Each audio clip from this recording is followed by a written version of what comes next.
Another key piece to keep in mind is efficiency. Technologies have made the consumption of energy more and more efficient, and we're expecting that trend to continue. And as I was sharing with Professor Nagaraj a little while ago, that's where I see institutions like IIT, the brain power within this campus and in the research park just outside the campus. It's often very attractive to work in areas like solar and wind, etc., the non-hydrocarbon type, because of their social attraction. However, we cannot forget as engineers that there is some base work that needs to be done in the consumption of the energy as it exists today. The amount of gains you can get from increasing the efficiency in which we consume today's energy is significantly, the potential price there is significantly more than anything solar or wind or biomass or any of these other trends. Those are going to kick in, and I'll show you the trends in that. They're the fastest growing sector in energy, but they're starting from a very small base. So it's going to take many decades, well past 2040, before those sources of energy become significant, and work in that area absolutely needs to continue. But I just want to make sure that we don't forget this piece of it, which is how do we improve the efficiency of existing fuels.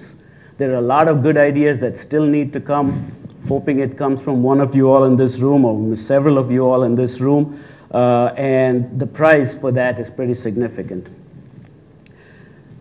The amount of energy that it takes to generate 1 unit of GDP, again, using GDP as a proxy for improvement in living standards. There are many other ways of measuring living standards.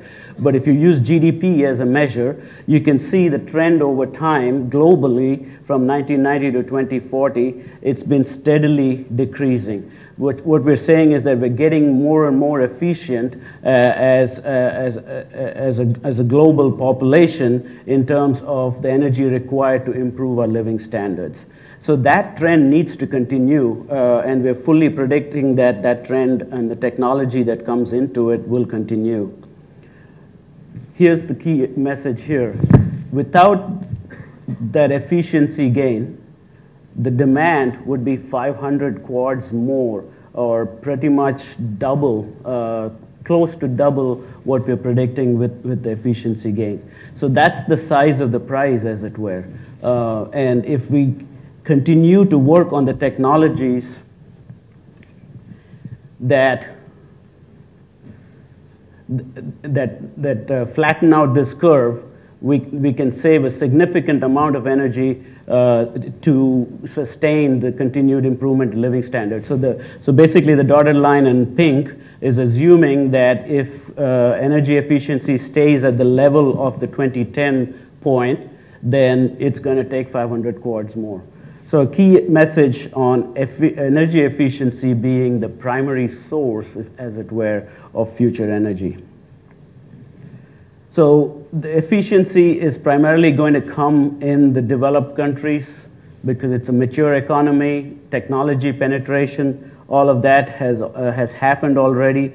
So we're expecting that the requirement of energy to sustain that growth in GDP is going to flatten out over time, and essentially expecting better technologies and more efficiency helping us level that curve down. Not so much in the rapidly expanding economies, India being a key one among them. As you can see, the major increase in GDP comes from countries like China, India, as you've probably heard the acronym BRIC, Brazil, Russia, India, and China. So those are the kind of places that are going to drive up the increase in GDP. And the amount of energy that's required, you don't see that leveling off because we're still climbing up that curve of getting the technology to penetrate, of getting the basic improvements in living standards, etc., going. So you need to get past that phase before you start to see the efficiency kick in. So while the efficiency in the developed countries is going to help moderate the demand, you've also got a counterforce, as it were, that's going to drive up the demand, which is the rapidly expanding economies in the rest of the world. Where is this energy going to come from?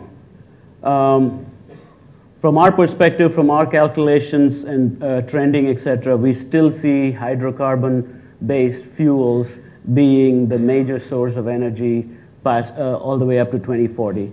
We're still looking at almost 80% of the energy demand being met by oil, gas, and coal.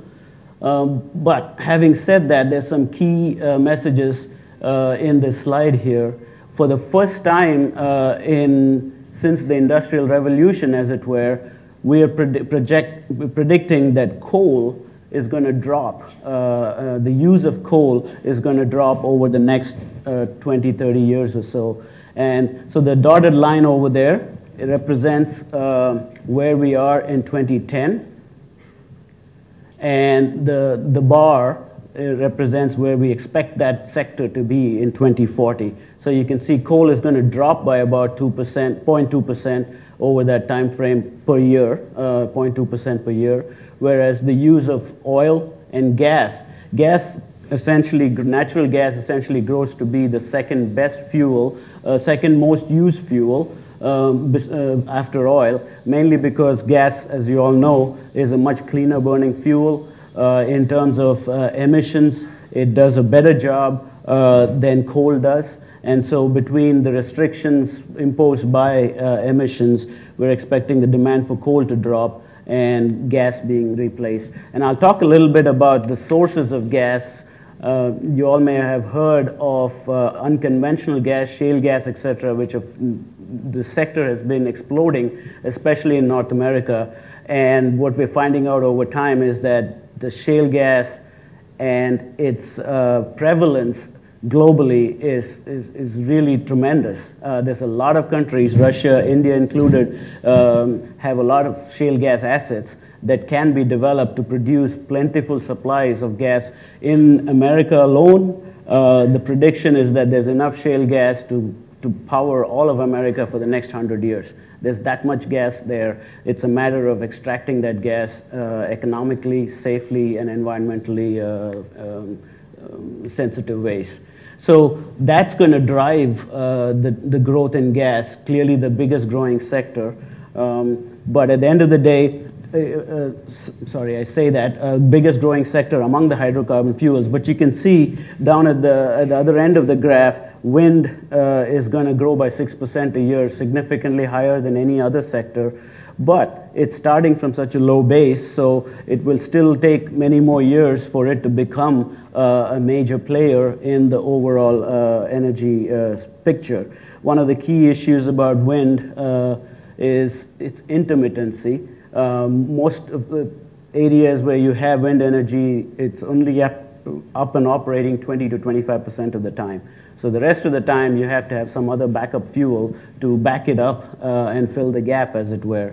So challenges like that need to be overcome in some fashion, but from a growth in sector standpoint, it's still one of the fastest growing sector. Nuclear is also going to grow by about 2.2% a year. It's still a fairly significant growth rate, but that growth rate has been tempered downwards, especially after the Japanese nuclear incident that happened earlier this year. There's a lot of countries rethinking nuclear, India included, that is going to impact the growth rate in nuclear. But again, we still see that as a fairly strong growing sector. So there will be an evolution over time in terms of where the energy is going to come from. From a demand perspective, those are the four main areas that we are categorizing the demand into: residential and commercial, transportation, industrial, and electricity generation. And you can see electricity generation is the largest part of this, is the largest among these four sectors, and it's growing fairly rapidly too. So I'm going to spend a little bit of time on the two sectors, transportation and electricity, going into it in a little bit more detail. But you can see these are the main drivers behind why there's such a demand for energy. Transportation. Even by the time we get to 2040, 30 years from now, 90% of transportation is going to be run on liquid-based petroleum fuels. The reason for this prediction is that from an energy efficiency standpoint, from an energy intensity standpoint, liquid fuels still give you the biggest bang for the buck.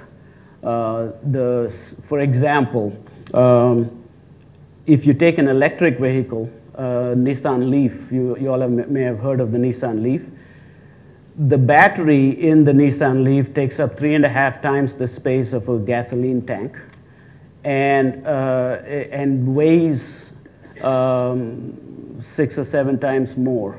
So those are the challenges. And again, pretty soon, you know, the brain power in this room is going to come up with better battery solutions, come up with better capacities for these batteries and so on. And ExxonMobil as a company is also very much involved in that. So over time, that's going to change. But today, liquid fuels still represent the most efficient way of providing energy for transportation. When we think transportation, we're all thinking of at least I am, thinking of personal cars. But the picture here shows a lot of what we call 18-wheelers in the US.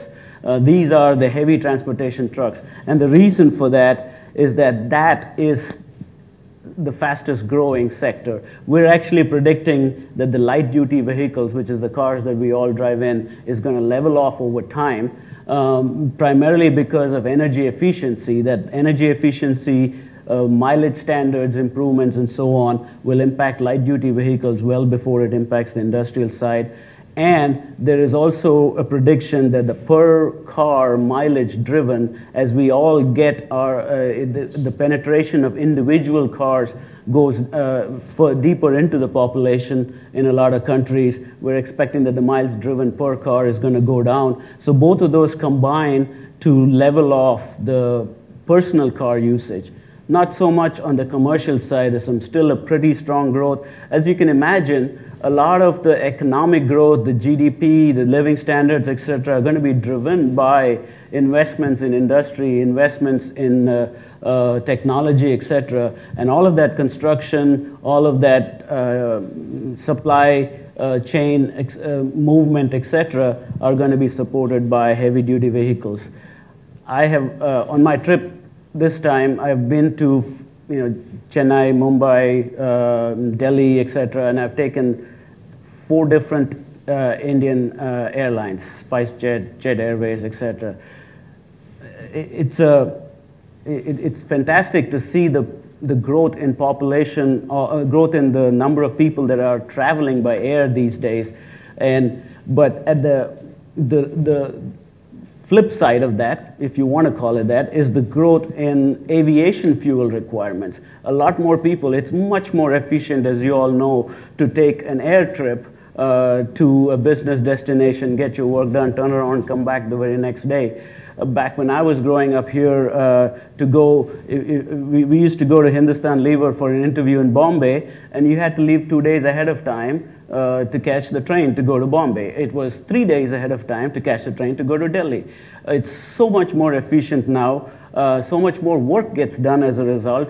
The GDP increases, our living standards increases, but you need that energy for the aviation piece of it to fuel the planes and the demand, fuel the demand for increased air travel. So things like that are going to continue driving the commercial demand for transportation, not so much the personal side. The point I want to make on this one is the increased use of hybrid cars. If you're not familiar with hybrids are essentially combination liquid fuel, gasoline fueled and electric vehicles, whereas PHV and EV, which is plug-in hybrid vehicles, and EV electric vehicles require you to plug your car into an outlet to recharge the battery before you can travel the next time. Hybrids, on the other hand, charge themselves through motion, through the braking action. And if you look at a lot of the traffic patterns in the cities that I visited today, I can't help but think hybrids are a very good solution for India. Now, it would have to come through a government mandate, because I'll show you shortly why it isn't going to be, in the near future anyway, driven by personal economic decisions. But from an energy efficiency standpoint, the hybrids are ideally suited for the kind of stop-and-go traffic that we see in a lot of cities these days, my own included. I'm in Houston. So because of that growth in the hybrid sector of cars, we're expecting conventional gasoline and diesel demand to drop down over time, and a much smaller growth in the plug-in hybrid vehicles and electric vehicles, simply because of the cost differential over there.